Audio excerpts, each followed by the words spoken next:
من لا نبي بعده وعلى آله وأصحابه أجمعين.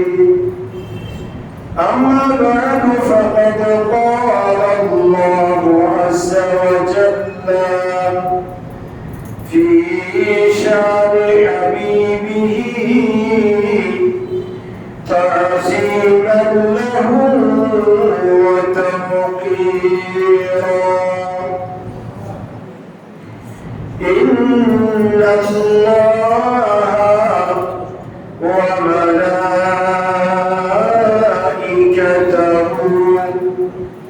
يصلون على النبي يا أيها الذين آمنوا صلوا عليه وسلموا تسليما. صلى الله على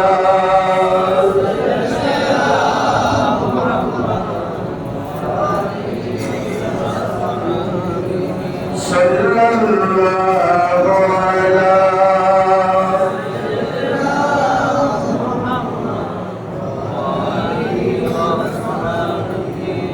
صلى الله على سيدنا محمد.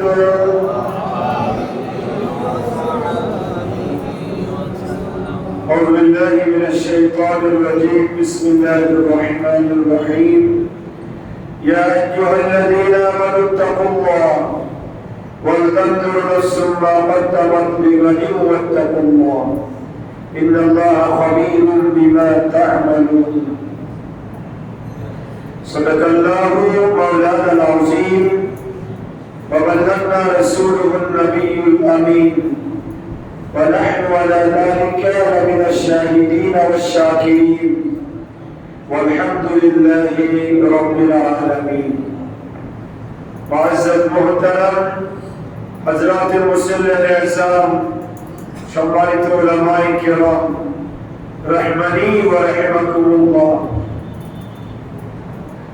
আমরা আল্লাহ সুবহানাহু ওয়া তাআলার আলিশান দরবারে লক্ষ কোটি শুকর আদায় করছি যে আল্লাহ পাকের অত্যন্ত দয়া এবং মেহেরবানিতে 1447 হিজরি মাহে রমাদানুল মুবারকের শেষ তারিখের শেষ জুমা জুমাতুল বিদারে মহিমান্বিত দিবসে আল্লাহর মসজিদে আসার বসার সালামি আরজ করার সুযোগ আর তৌফিক যে আল্লাহ আমাদেরকে দান করেছেন তার দরবারে পড়ছি আলহামদুলিল্লাহ। আর লক্ষ দরুদ ও সালামের হাদিয়া প্রেরণ করছি সোনার মদিনায় কামলিওয়ালা নবী, নুরুন নবী, হায়াতুন নবী, ইমামুল আম্বিয়া নবী, সমস্ত নবীদের নবী, যার বদৌলতে কোরআন পেয়েছি, রমজান পেয়েছি, ঈদুল আযহা, ঈদুল ফিতর পেয়েছি। আমাদের সেই আকা হুজুর মুহাম্মদুর রাসূলুল্লাহ সাল্লাল্লাহু তাআলা আলাইহি ওয়াসাল্লাম নূরি দরবার সোনার মদিনায় উচ্চ আওয়াজে আরেকবার বলছি আলহামদুলিল্লাহ। মোহতারাম হাজিরিন, আমরা জুমাতুল বিদায় অংশগ্রহণ করেছি। আল্লাহ পাক বড় দয়া করেছেন, মেহেরবানি করেছেন। দীর্ঘ একটি মাস সুস্থ শরীরে আল্লাহ পাকের দয়ায় মেহেরবানিতে আমরা ইবাদত বন্দেগীর মধ্য দিয়ে আমরা রমাদানুল মুবারককে আজকের রোজার মাধ্যমে শেষ করতে পারলাম। আল্লাহ পাকের দরবারে আরেকবার শুকরিয়া আদায় করছি আলহামদুলিল্লাহ। আসলে আমাদের মধ্যে আল্লাহর এমন অনেক বান্দা আছে যারা চাইলেও রোজা রাখতে পারেন নাই, চাইলেও ইবাদত করতে পারেন নাই, কিন্তু আল্লাহ পাক আমাদেরকে দয়া করেছেন করেছেন, মেহেরবানি করেছেন, কবুল করেছেন। আমরা গুনাহগার, সিয়াহার, আমরা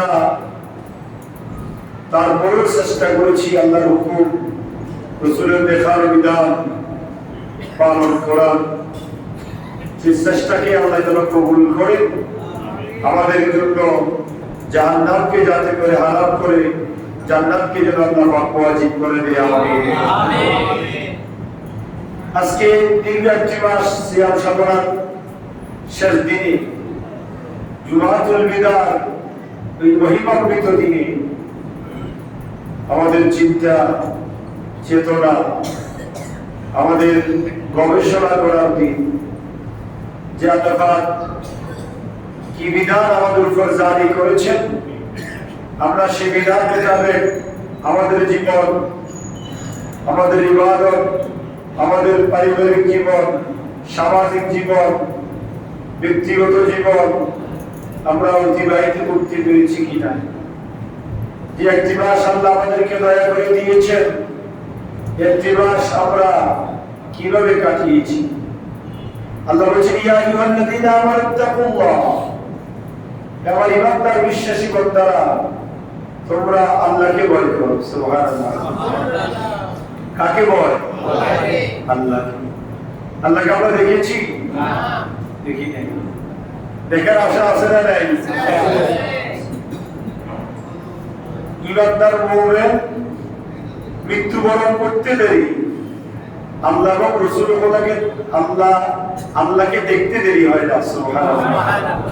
ইমানদার ব্যক্তি মৃত্যুবরণ করার সাথে সাথে আল্লাহ এবং রাসূলকে দেখে। সুবহানাল্লাহ। হযরত আবু যর গিফারি রাদিয়াল্লাহু তাআলা আনহু অত্যন্ত জলিলুল কদর সাহাবী ছিলেন। আবু যর গিফারি রাদিয়াল্লাহু তাআলা, যিনি আল্লাহর নবীর কবর মোবারক খনন করেছেন। সুবহানাল্লাহ। আল্লাহর নবীর কবর কি করেছেন? খনন করেছেন। মা ফাতেমার কবর খনন করেছেন। সে আবু যর গিফারি রাদিয়াল্লাহু তাআলা আনহু আল্লাহর নবীর সামনে বলছেন, উকলা ইলাইয়া দুনিয়াকুম সালাসা, ইয়া রাসূলুল্লাহ, ইয়া হাবিবাল্লাহ, আমার কাছে দুনিয়াতে তিনটা জিনিস ভালো লাগে। সুবহানাল্লাহ। সুবহানাল্লাহ। কয়টা জিনিস? একটা হচ্ছে আল-মারাত, অসুস্থতা ভালো লাগে। সুবহানাল্লাহ বলুন। অসুস্থতা ভালো লাগে। আরেকটা বলছেন, আমার কাছে মৃত্যুটা ভালো লাগে। সুবহানাল্লাহ বলুন। আপনারা তো মৃত্যুর কথা শুনে জবান বন্ধ হয়ে যাচ্ছে। আবু যর গিফারি কি বলছেন? আমার কাছে অসুস্থতা ভালো লাগে। আরেকটা বলছে, দ্বিতীয় বলছেন, আমার কাছে ক্ষুধার্ত থাকা ভালো লাগে। ক্ষুধার্তটা ভালো লাগে, ভালো লাগে। তিন নম্বর বলছেন, আমার কাছে মৃত্যুটা ভালো লাগে। আল্লাহ রাসূল বললেন, আবু বকর সিদ্দিক তিনটা মহব্বত করে, আন-নাযরু ইলাইকা ওয়াল জুলুসু বাইনা ইলাইকা ওয়াল ইনফাকু মালি আলাইকা। আবু বকর সিদ্দিক বলছেন, ইয়া রাসূলুল্লাহ, আমার কাছে তিনটা জিনিস ভালো লাগে। আপনাকে দেখে থাকতে ভালো লাগে, আপনার সামনে বসে দেখতে ভালো লাগে, আপনার জন্য সম্পদ ব্যয় করতে ভালো লাগে। ওমর ফারুক বলছেন তিনটা, আলী বলছেন তিনটা, ওসমান বলছেন তিনটা, জিবরাইল বলছেন তিনটা, আল্লাহ পাক বলছেন তিন ধরনের বান্দাকে আমার কাছে ভালো লাগে। কিন্তু তাদের এই কথাগুলোর সাথে আবু যর গিফারির কথার সাথে কি নাই? আল্লাহ রাসূল বলেন, তোমার কাছে তিনটা কেন ভালো লাগে? কারণটা কি? তোমার মূলত এক অদ্ভুত ভালো লাগে, অসুস্থতা ভালো লাগে, ক্ষুধার্ত ভালো লাগে, মৃত্যু ভালো লাগে। তিনটে তো অদ্ভুত কথা, যেগুলোকে মানুষ ঘৃণা করে। মৃত্যু থেকে বাঁচার জন্য লক্ষ কোটি টাকা খরচ করে। বলে, ইয়া রাসূলুল্লাহ, আমার কাছে নাম্বার 1 কি বলছিলাম? অসুস্থতা। ভাই, আমার কাছে এই জন্য অসুস্থতা ভালো লাগে, আমি যখন অসুস্থ হব সাথে সাথে আল্লাহ পাক আমার সকল গুনাহগুলো মাফ করে দিবেন। এই জন্য আমার কাছে অসুস্থতা কি লাগে? চিন্তা করছেন? বান্দার যখন ওষুধ হয় অসুখ হয়, আল্লাহ আমার বান্দার গুনাহগুলো কি করে দেন? জ্বর কি জানেন না? জ্বর, আল্লাহু আকবার, যার জ্বর হবে তার শরীরের প্রত্যেক অঙ্গ প্রত্যঙ্গের গুণাগুলো আল্লাহ জ্বরের সাথে সাথে ভাগ করে দেয়। সুবহানাল্লাহ। ফেলে ব্যথা তো শুধু ফেলে ব্যথা, মাথায় ব্যথা তো শুধু মাথা ব্যথা, কিন্তু জ্বর হইলে পুরো শরীরটা কি করে ফেলে? দুর্বল করে ফেলে। এই জন্য আল্লাহ রাসূল হাদিস শরীফের মধ্যে আছে, জ্বর হইলে গুনাহের কাফারা, জ্বর গুনাহ গোটা শরীরের অঙ্গ প্রত্যঙ্গের গুনাহগুলো কি করে দেয়? আবু যর গফারি বলে, ইয়া রাসূলুল্লাহ, আমার কাছে অসুস্থতা ভালো লাগে, অসুস্থ হইলেই আল্লাহ আমার গুনাহ কি করে দিবেন? দ্বিতীয় নম্বর হচ্ছে ক্ষুধার্ততা ভালো লাগে। ওই যে ক্ষুধা থেকে বাঁচার জন্য মানুষ এত আহাজারি, এত পরিশ্রম, এত কাজ, তোমার কাছে ক্ষুধা কেন ভালো লাগে? ইয়া রাসূলুল্লাহ, ক্ষুধা যখন আমার পেটের ভিতর থাকে, আমার অন্তরটা নরম থাকে, আমার কাছে অহংকার আসবে না, গর্ব আসবে না, আমি দুর্বল থাকি, আমি আমার কাছে নিয়ে অহংকারী আসে, এবং আমি সবসময় আল্লাহর দিকে দাবিত থাকি। এই জন্য ক্ষুধার্তটা আমার কাছে ভালো লাগে। তৃতীয় নম্বর, তো তোমার কাছে মৃত্যু কেন ভালো লাগে? মৃত্যুটাকে এই জন্য আমি পছন্দ করি, মৃত্যুটা আমার কাছে এই জন্যই ভালো লাগে, মৃত্যুবরণ করতে দেরি, আল্লাহর সাথে দিদার হতে দেরি হবে না। আমি চাই মৃত্যুবরণ করার সাথে সাথে আমার ভালো লাগে দেখতে, এই জন্য মৃত্যুটা আমার ভালো লাগে। সাহাবায়ে কেরাম তো আল্লাহ রাসূলকে নিজের স্বচক্ষে দেখেছি। আমরা ইমানদার যারা মুসলমান আছি, আমরা যখন কবরে যাব, কবরে তিনটা প্রশ্ন করবে। নাম্বার 3 যে প্রশ্ন করবে, বলবে ওয়ামান হাযার রাজুল, কবর থেকে মদিনা মুনাওয়ারা থেকে দরজা খুলে দেওয়া হবে। বাংলার বিশ্বের যে প্রান্তে হোক না কেন, কবর থেকে রাসূল পাককে দেখানো হবে, আর বলা হবে মান হাযার রাজুল, এই ব্যক্তি সম্পর্কে তোমার ধারণা কি?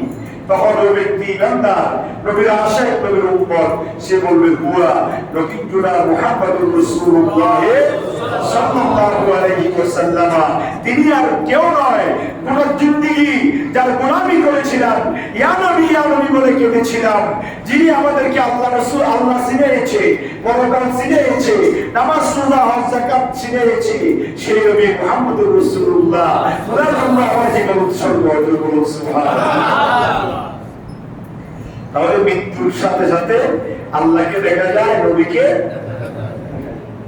আল্লাহ বলেছেন, ইয়া আইয়ুহাল্লাযীনা আমানু তাকুল্লাহ, হে আমার ইমানদার বান্দারা, তোমরা আমি আল্লাহকে ভয় করো।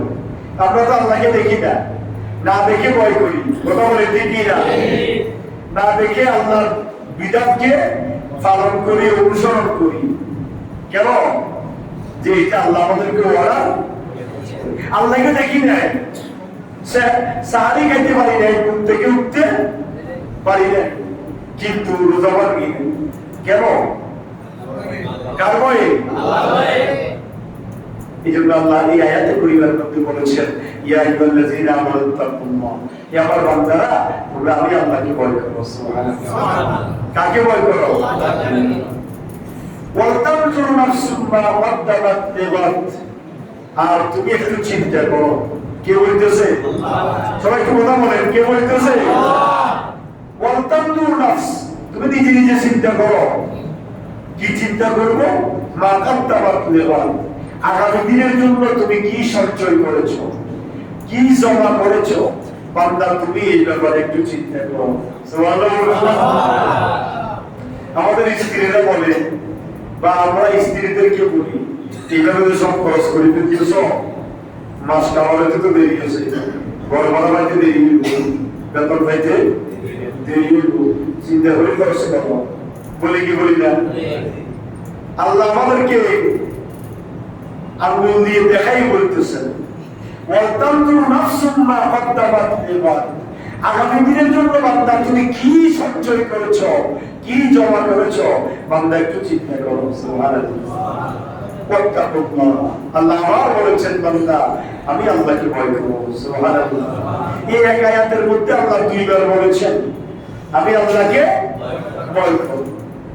ইন্নাল্লাহা খাবীরুম বিমা তা'মালুন। আল্লাহ বলেন বান্দা তুমি যখন যেখানে যাই কিছু করো না কেন সব ব্যাপারে আমি আল্লাহ খবর রাখি। সুবহানাল্লাহ। সুতরাং আমাদের সঞ্চয় কি, আমাদের জমা কি? আমাদের জমা হচ্ছে এই একটি মাসের রোজা। সুবহানাল্লাহ। একটি মাসের তারাবির নামাজ, একটি মাসের যাকাত ফিতরা, একটি মাসের দান সদকা, একটি মাসের ইবাদত, একটি মাসের তাহাজ্জুদের নামাজ, একটি মাসের কোরআন তিলাওয়াত, একটি মাসের আপনার নফল ইবাদত, দোহার নামাজ, শাস্ত্রের নামাজ, আওয়াবিলের নামাজ, ইশরাকের নামাজ, তওবার নামাজ, লাইলাতুল কদরের নামাজ, এগুলো আগামী এক বছরের জন্য আমরা সঞ্চয় করলাম। সুবহানাল্লাহ। আচ্ছা এই সঞ্চয় কি শুধু রমজান মাসে করে দিলাম গোটা বছর চলবে এমন নাকি? এমন কিছু, এটা এমন যে অবিরাম চলবে। এই জন্য আল্লাহ রাসূল বলেছেন রমজানটা হচ্ছে ট্রেনিংয়ের মাস। সুবহানাল্লাহ। কিসের মাস? ট্রেনিং। এক মাস বান্দা ট্রেনিং গ্রহণ করবে, বাকি 11 মাস ওই ট্রেনিংয়ের উপর চলবে। সুবহানাল্লাহ। ডিফেন্সের লোকেরা প্রথম 6 মাস কি দেয়? ট্রেনিং। এই 6 মাস ট্রেনিংয়ে গোটা 30 বছর, 40 বছর, 35 বছর, 25 বছর, 28 বছরের চাকরি গোটা লাইফ এই 6 মাসের ট্রেনিং এর উপর নির্ভর করে। কথা বলে ঠিক কি না? আল্লাহ সুবহানাহু ওয়া তাআলা আমাদেরকে এক মাসের এই রমজান থেকে আমাদেরকে শিক্ষা গ্রহণ করতে হবে। আল্লাহর ভয় রাখতে হবে, আল্লাহর ভয় অন্তরে রাখতে হবে। তুমি রোজা রাখিয়েছো কেন? ওই আল্লাহকে ভয় করো। দাঁড়িয়ে দাঁড়িয়ে তারাবির নামাজ পড়েছো কেন? ওই আল্লাহকে ভয় করো। ইফতার 5টা বাজে করো নাই কেন? ওই আল্লাহকে ভয় করো। 6টা বাজে কেন করেছো? ওই আল্লাহর হুকুম 6টা বাজে করার এই জন্য, আল্লাহকে খুশি করার জন্য। সুবহানাল্লাহ। আল্লাহকে যদি আপনি ভয় করি, আল্লাহর বিধান মতো যদি আমার আপনার জীবন পরিচালিত হয়, আল্লাহ রাসূল বলেছেন হুররিমাতিন নারু আলা সালাসাতা আয়ুনি আইনুল বাকাত মিন খাশিয়াতিল্লাহ ওয়া আইনুন সাহারাত ফি সাবিলিল্লাহ ওয়া আইনুন বাদাত আন মুহারিমিল্লাহ কামা ক্বালা আলাইহিস সালাতু ওয়াসসালাম। সুবহানাল্লাহ। আল্লাহ রাসূল বলেছেন 3 ধরনের ব্যক্তির জন্য জাহান্নামের আগুন হারাম। আল্লাহু আকবার। কয় ধরনের ব্যক্তি? 3 ধরনের ব্যক্তি। আইনুন বাকাত মিন খাশিয়াতিল্লাহ, ওই চোখওয়ালা ব্যক্তি, যে চোখ, যে ব্যক্তি সবসময় আল্লাহর ভয়ে, জাহান্নামের শাস্তির ভয়ে, আল্লাহর আযাবের ভয়ে, কবরের অন্ধকারের ভয়ে, হাসরের ময়দানে বড় সূর্যের কিরণ এক মুঠো মাথার উপরে দিবে সেই ভয়ে, যারা আল্লাহর ভয়ে সবসময় কাঁদাকানি করে, 2 চোখের পানি ফেলে ফেলে আল্লাহর ভয়ে যারা কাঁদে, তার জন্য জাহান্নাম হারাম। সুবহানাল্লাহ। ওয়া আইনুন সাহারাত ফি সাবিলিল্লাহ, ওই ব্যক্তির জন্য জাহান্নাম হারাম যে ব্যক্তি সব সময় আল্লাহর বিধান পালন করার জন্য যারা জাগ্রত থাকে, অর্থাৎ যারা জাগ্রত থেকে সারা রাত ইবাদত করে, আল্লাহর বিধান পালন করে, আল্লাহকে ভয় করে চলে, হারামের মুখকে হারাম করে, তাহাজ্জুদের নামাজ পড়ে পড়ে কাঁদে, তাদের জন্য জাহান্নামের আগুন হারাম। সুবহানাল্লাহ। ওয়া আইনুল বাদাত আন মুহারিবিল্লাহ। নাম্বার 3 হচ্ছে ওই ব্যক্তির জন্য জাহান্নাম হারাম যে ব্যক্তি যেই দিকে তাকাইলে গুনাহ হবে এই কারণে সেই দিকে না তাকিয়ে চক্ষুকে নির্মোহী করে রাখে, ওই যে দিকে তাকালে গুনাহ হবে সেই দিক থেকে চোখকে বিরত রাখে, ওই ব্যক্তির জন্য জাহান্নামকে হারাম ঘোষণা করেছেন আল্লাহর নবী। সুবহানাল্লাহ। তাহলে 3 ব্যক্তির জন্য জাহান্নাম কি? হারাম। এক ব্যক্তি যে আল্লাহর ভয়ে কাঁদে, যে আল্লাহর ভয়ে রাত জাগ্রত থাকে, যে আল্লাহর ভয়ে যেটা দেখলে গুনাহ হবে সেটা থেকে চক্ষুকে নির্মোহী করে রাখে, এই 3 ব্যক্তির জন্য জান্নাত ওয়াজিব হয়ে যাবে দুনিয়ায় থাকা অবস্থায়। সুবহানাল্লাহ। আল্লাহ রাসূল বলেছেন মান বাকা মিন খাশিয়াতিল্লাহ, যে ব্যক্তি আল্লাহর ভয়ে কাঁদে, ফাকাদ হারামাল্লাহু জাসাদাহু আলান নার, ওই শরীরের জন্য ওই বোনের জন্য, ওই ব্যক্তির জন্য আল্লাহ পাক জাহান্নামকে হারাম করে দেন। সুবহানাল্লাহ। এই জন্য আল্লাহর ভয় করতে হবে। কার ভয়? আল্লাহর ভয় করতে হবে। সবসময় আল্লাহকে ভয় করতে হবে। আমি বলি না জিকির, জিকির মানে সবাই একত্রিত হয়ে কিছুক্ষণ সময় ইল্লাল্লাহ আল্লাহু লা ইলাহা ইল্লাল্লাহ বলে জিকির করা, শুধু এটার নাম জিকির নয়। জিকির মানে সার্বক্ষণিক 24 ঘন্টা যার অন্তরে আল্লাহর ভয় থাকবে, আল্লাহর বিধানের ভয় থাকবে, জাহান্নামের ভয় থাকবে, আল্লাহর সন্তুষ্টির চিন্তা থাকবে, ওটা হচ্ছে আল্লাহর জিকির। সুবহানাল্লাহ। ওটা হচ্ছে কি? আল্লাহ জিকির। সুতরাং ওই জিকির যদি আমার আপনার অন্তরের ভিতর থাকে, আল্লাহর ভয় যদি আমার আপনার অন্তরে থাকে, তাহলে আমি আপনি দুনিয়ার জমিনে ইজ্জত পাবো, শান্তি পাবো, পরকালের জমিনে জাহান্নাম হারাম হয়ে যাবে। সুবহানাল্লাহ। কথা বলেন ঠিক কি না? আল্লাহ রাব্বুল আলামিন হাকামুল হাকিমিন কোরআনে হাকিমের উন্নত বলেছেন। সূরা হামিম সুজদার 30 নম্বর আয়াতে কারিমার মধ্যে আল্লাহ বলেছেন, ইন্নাল্লাযীনা ক্বালু রাব্বুনাল্লাহ সুম্মা ইসতাকামু তাতানাজ্জালু আলাইহিমুল মালাইকাতু আল্লা তাখাফু ওয়া লা তাহজানু ওয়া আবশিরু বিল জান্নাতিল্লাতী কুনতুম তুআদুন। সুবহানাল্লাহ। আল্লাহ বলেছেন, ইন্নাল্লাযীনা ক্বালু রাব্বুনাল্লাহ, আমার বান্দাদের মধ্যে যারা ঈমানদার, আমার বান্দারা যারা বলে আমার রব আল্লাহ, আমার রব কে? আল্লাহ। আল্লাহকে রব স্বীকার করে, আল্লাহকে রব মেনে যারা আল্লাহর সামনে মাথা নত করে, দুনিয়ার কারোর সামনে মাথা নত করে না, যারা আল্লাহর গোলামি করে, আল্লাহর বিধানকে নিজের জন্য ধারণ করে,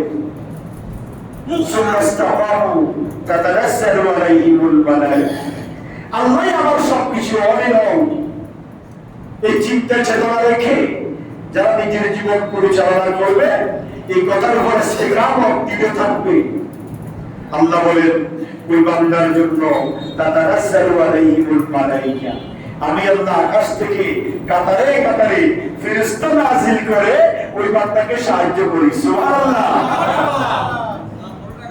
কথা বুঝেন না? বলো আল্লাহ কি বলছেন?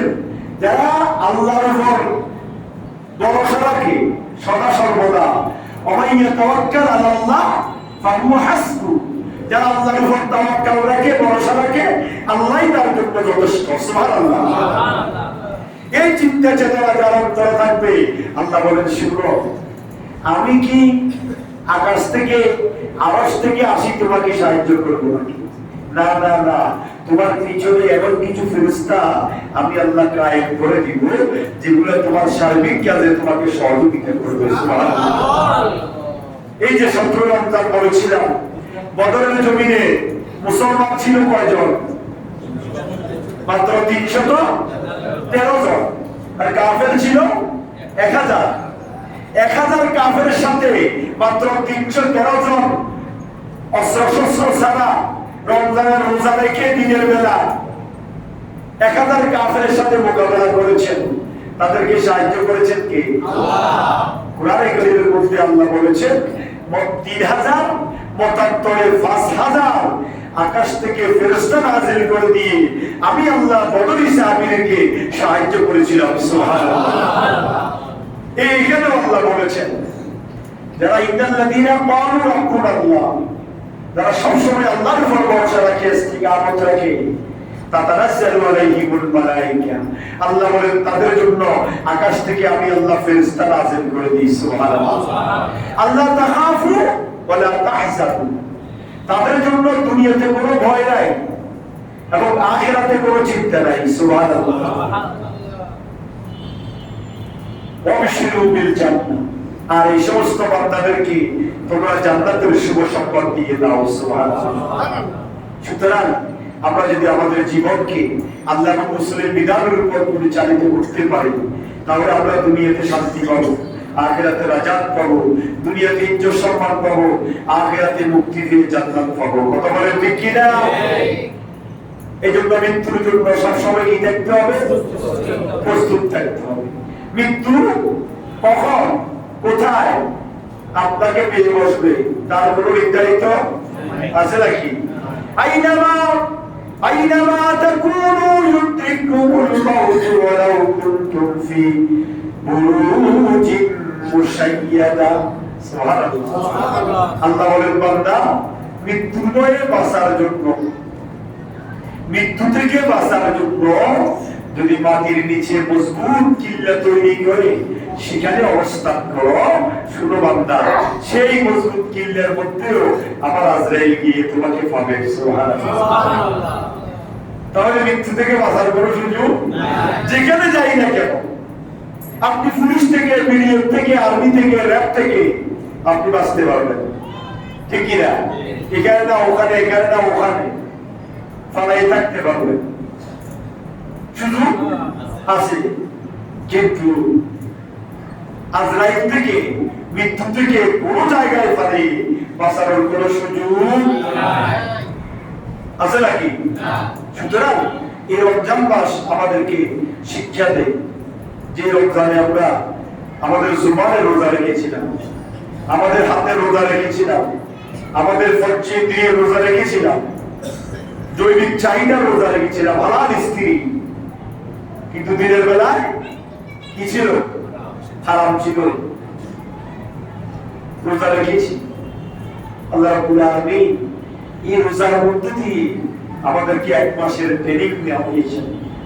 আমরা এই 1 মাস ট্রেনিং গ্রহণ করে বাকি 11 মাস 335 দিন আমাদেরকে, বাকি 335 দিন এই 30 দিনের ট্রেনিং এর উপরে আমাদেরকে অব্যাহত থাকতে হবে।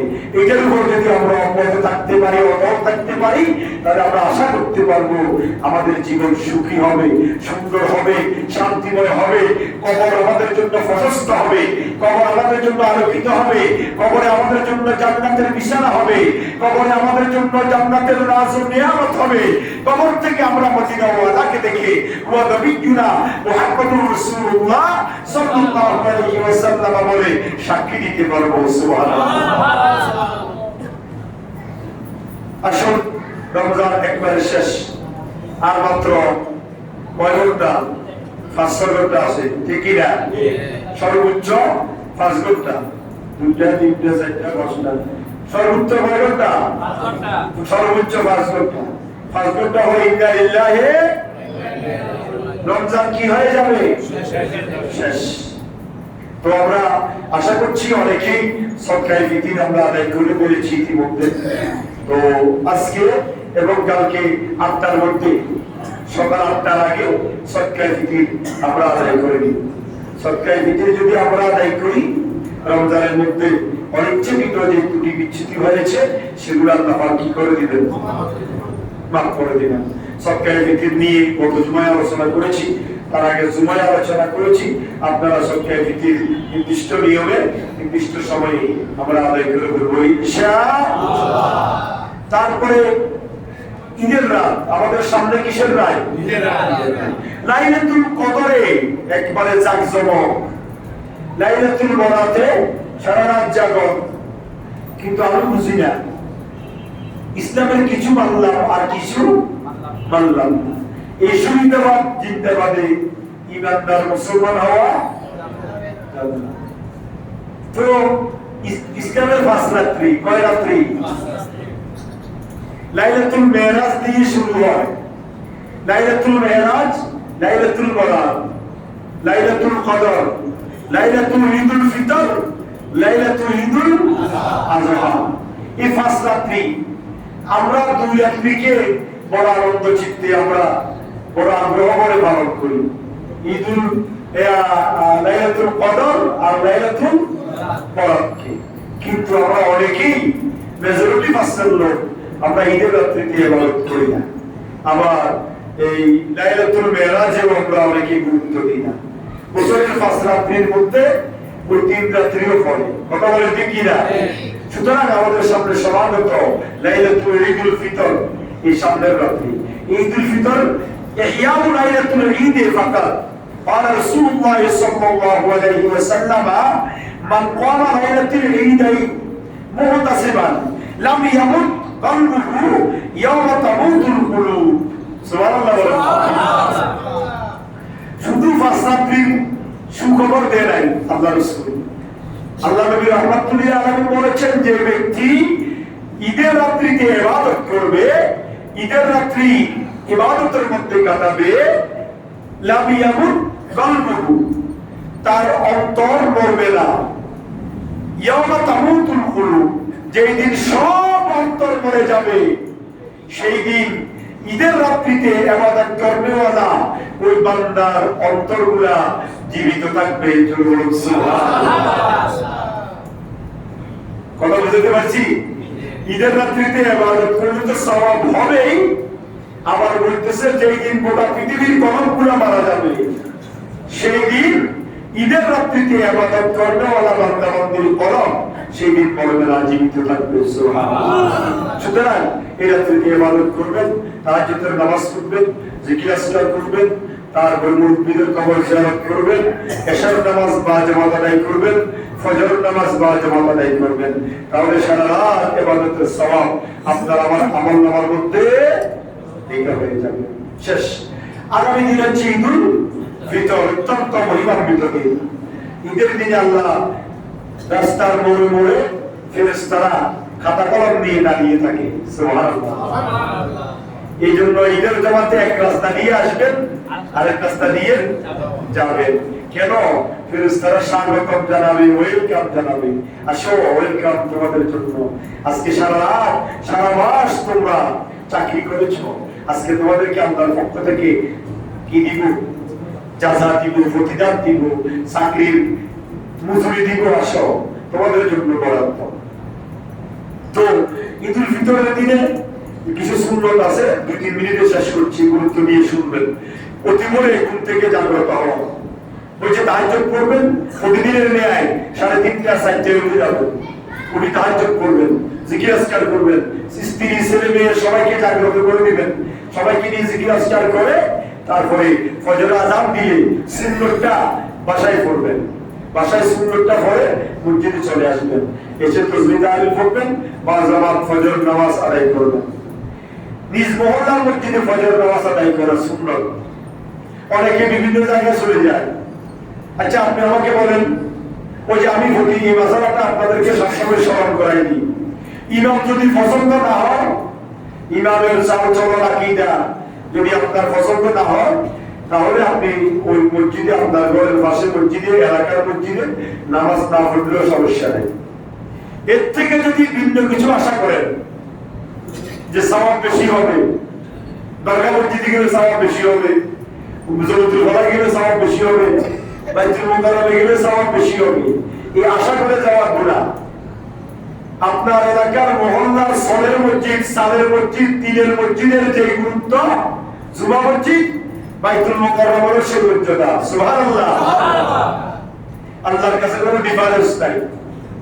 যে মসজিদটাকে আল্লাহ জুমার জন্য কবুল করে দিয়েছেন, সেই মসজিদের যে মর্যাদা, বাইতুল মুকাররম, জমিতুল ফালাহও সেই মর্যাদা।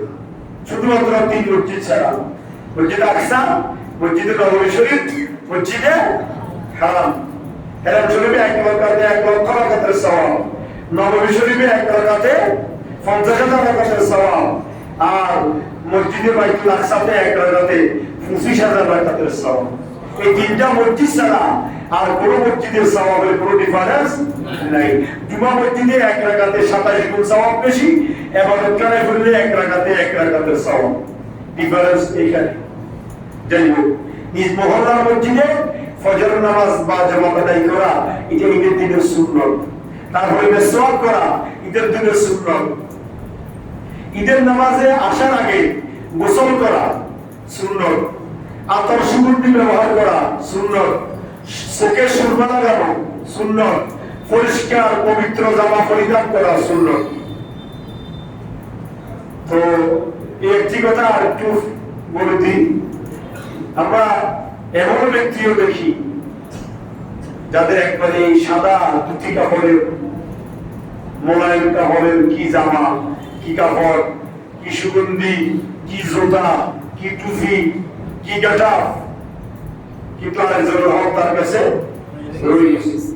আরেকজনের টাকা পাবে, হক পাবে, সেগুলোর খবর নেই। ওই ধরনের নতুন জামা আল্লাহ পছন্দ। রমজান কি ইজ্জত করে নাই, সম্মান করে নাই? ঈদের দিন একবার নতুন জামা কাপড় পরিধান করা। লাইসাল ঈদ লিমান লাবাসাল জাদীদ, ইন্নামাল ঈদু লিমান আখলাসা লিল্লাহিল ওয়াঈদ। তাদের জন্য ঈদ নয় যারা নতুন জামা কাপড় পরিধান করে ঈদে আসবে, তাদের জন্য ঈদ যারা গোটা মাস নিজেকে ইবাদতের মধ্যে বিলীন করে দিয়েছিল, তাদের জন্য আজকের দিন ঈদ। সুবহানাল্লাহ, সুবহানাল্লাহ। তারপরে ফজর নামাজের পরে অতি শীঘ্রই ঈদগাহে ঈদের নামাজের জায়গায় এসে যাওয়া। আরেকটা মাসালা বলে দিই, অনেকে ঈদগাহে ধরেন ঈদগাহে সওয়াব বেশি। আপনার যে মসজিদে আপনি সবসময় পাঁচ ওয়াক্ত পড়েছেন, যে মসজিদে আপনি সবসময় জুমা পড়েছেন, ওই মসজিদে ঈদের জামাত যদি হয়ে থাকে, ওই মসজিদে আপনার হক ঈদের নামাজ পড়া, ওখানে আপনার সওয়াব। মনে রাখবে না, অনেকে বলতে যে ঈদের জামাত তো মাঠে করলে সওয়াব বেশি, ঈদের সাতটা হয়ে যাবে, ঈদের যাই করিবেন। এটা শরীয়তের বিধান নয়। আপনি গোটা রমজান মাস ঈদ নামাজ পড়েছেন এখানে বা মসজিদে, যে মসজিদে আপনি পড়েছেন, এই ঈদের জামাতে চলে যাবেন সওয়াবের জন্য বা একটু বাবর মনে করি মাঠে বা অন্য জায়গা, সেটা আপনার জন্য কি নয়, সওয়াবের কোনো কারণ নাই। তারপরে ঈদের দিন সকালবেলায়, ঈদুল ফিতরের সকালবেলায় মিষ্টি জাতীয় কিছু খাবার খাবেন, খেজুর, সেমাই, মিষ্টি জাতীয় খাবার। হ্যাঁ, ঈদের দিন, ঈদুল ফিতরের দিন সকালবেলায় মিষ্টি জাতীয় কিছু খাবার খাওয়া সুন্নত, সেগুলো খেয়ে ঈদের নামাজ পড়ার জন্য যথাসাধ্য অনুযায়ী উত্তম খাবারের ব্যবস্থা করা। এটা তো সবাই করে, করে না?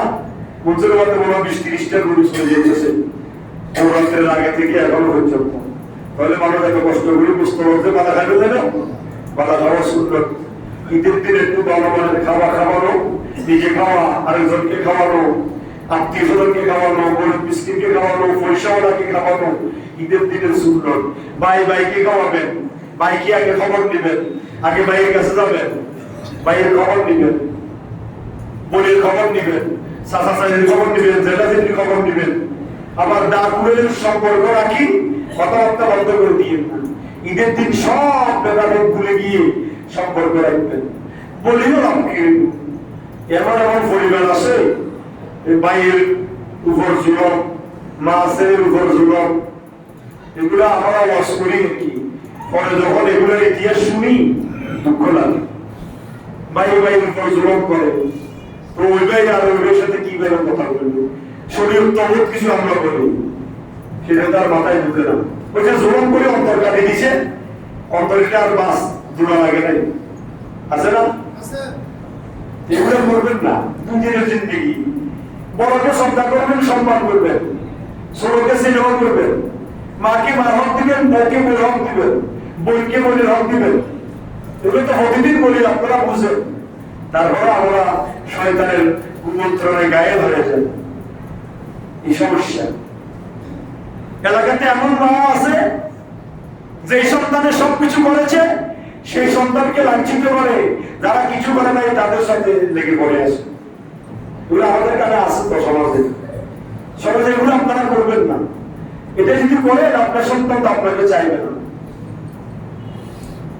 এগুলো সন্তান আপনার জন্য সমান। গত কিছুদিন আগে একটা মাসালা জানতে আসছে, ভাই আব্বাই ও মুখের নামে সম্পদ এতগুলো বেশ লেখাইছে, তো ওই যে এখন এটার করণীয় কি? আব্বা আম্মা মনে রাখবেন, ছেলে মেয়ে 7 জন হইলে 2 জন ছেলে 3 জন মেয়ে। কারণ আমি স্পেশাল ভাবে লেখানোর কোনো সুযোগ নাই। কয়েকদিন তো গোড়া বছর বাপের খেদমত করছে, মার খেদমত করছে, বড় মেয়ে আর বড় হলে তো বাপের চাই যে আপনি চাইলে আপনি তার প্রতিদান পাবেন। তো আপনি যদি সেটা দুনিয়াতে নিয়ে নিতে চান, তাহলে আখিরাতে তো জিরো। আপনি গোটা জিন্দিগি মা বাবার খেদমত করছেন, বিধান বাবার থেকে জোর জমিন 10 ঘন্টা লেখা দিলেন, কিনে রেখে দিলেন, সবাই খেদমত করছি যে তো প্রতিদান তো দুনিয়াতে পাই গেলাম, আখিরাতে জিরো। এই জন্য বলবো, সন্তান 4টা থাকলে 4টা আপনার সমান। কারো নামে লেখানোর দরকার নাই। শরীয়ত বলছে তুমি মৃত্যুর পরে তোমার চারিজনে সমানভাবে দিয়ে যাবে। অনেকে বাঁচার জন্য ছেলেদের কেলেঙ্কারি থেকে, দাঙ্গা হাঙ্গামা থেকে মুক্তি দেওয়ার জন্য জীবিত অবস্থায় সমানভাবে বন্টন করে দিয়ে, এটার ভিতরে আমার দুঃখ আছে। আজকে চাইছিলাম একটা মাসে শেষ করে দিব, কথায় কথা আসি, এটার ভিতরে দুঃখ আছে। এমনও দেখছি জীবিত থাকা অবস্থায় সন্তানদের নামে সব সম্পদ বন্টন নামা করে শরীয়ত মোতাবেক বন্টন করে দিয়েছে, পরবর্তীতে বাপ মাকে বৃদ্ধাশ্রমে যাইতে হয়েছে।